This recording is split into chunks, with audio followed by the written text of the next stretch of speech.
നാദാപുരം പള്ളിയിലെ ചന്ദനക്കുടത്തിന്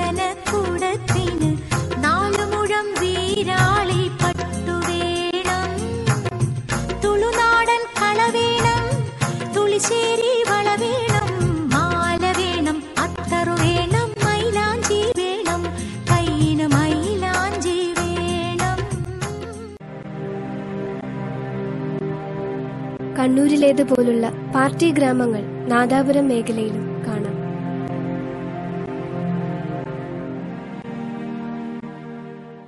ചില മേഖലകളാക്കി തിരിച്ചുകൊണ്ട് ചില ആൾക്കാരുടെ ഭൂരിപക്ഷ മേഖല, ചില ആൾക്കാർക്ക് ചില മേഖലകളിലൂടെ കടന്നു പോകാൻ പാടില്ല എന്നൊക്കെ പറയുന്ന ഒരു പ്രവണത അവിടെ കൂടുതലായിരുന്നു.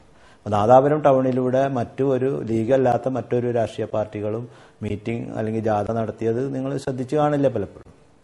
അതേപോലെ വളയത്ത് പോയി കഴിഞ്ഞാൽ നേരെ തിരിച്ച ഇവിടെയുള്ള കമ്മ്യൂണിസ്റ്റ് മാർക്സിസ്റ്റ് പാർട്ടി എന്ന് പറഞ്ഞാൽ അതൊരു മുസ്ലിം വിരുദ്ധമായ രൂപത്തിൽ രൂപപ്പെടുത്തി എടുത്ത് വോട്ട് ബാങ്കാക്കി മാറ്റിവെച്ച ഒരു വൃത്തികെട്ട രാഷ്ട്രീയമാണ്. അത് പറയാതിരുന്ന നിവൃത്തിയില്ല. അങ്ങനെയുള്ളൊരു സമീപനം ഇവിടെ നടക്കുന്നുണ്ട്. അത് എടച്ചേരിയിൽ ഇപ്പോൾ തെരഞ്ഞെടുപ്പ് ഘട്ടങ്ങളിൽ ബൂത്ത് ഏജന്റുമാർക്ക് ഇരിക്കാൻ പറ്റാത്ത പ്രദേശങ്ങൾ കമ്മ്യൂണിസ്റ്റ് ഗ്രാമങ്ങളിൽ ഇവിടെയുണ്ട്, കമ്മ്യൂണിസ്റ്റ് പോക്കറ്റുകൾ ഇവിടെയുണ്ട്. അതെന്തായാലും പറയാത്തത്? CPM-ന് ശക്തിയുള്ള കേന്ദ്രങ്ങളിൽ ഒരു വിഷയങ്ങളിൽ ഉണ്ടായിട്ടില്ല.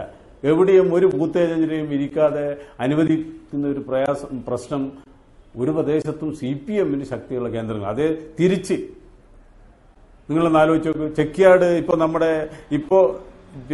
നമ്മുടെ ജയിച്ചു വന്നിട്ടുള്ള നമ്മളെ MLA സഖ VK വിജയൻ ഉൾപ്പെടെ തെരഞ്ഞെടുപ്പ് സമയത്ത് സത്യാഗ്രഹം ഇരിക്കേണ്ട ഒരവസ്ഥ ഉണ്ടായിട്ടുണ്ട്. ഒരു ബൂത്തിൽ LDF-ന്റെ ബൂത്ത് ഏജന്റുമാർക്ക് ഇരിക്കാൻ വേണ്ടി കഴിയാത്ത ഒരവസ്ഥയുള്ള നമ്മൾ ഈ പ്രദേശത്തുള്ള ബൂത്തുകൾ നിങ്ങൾ പരിശോധിച്ച് നോക്കുക, ആർക്ക് മുൻതൂക്കമുള്ള പ്രദേശമാണ്. ഇലകൾ തമ്മിൽ തൊടുമെന്നു പേടിച്ചു അകറ്റി നാം നട്ടമരങ്ങൾ,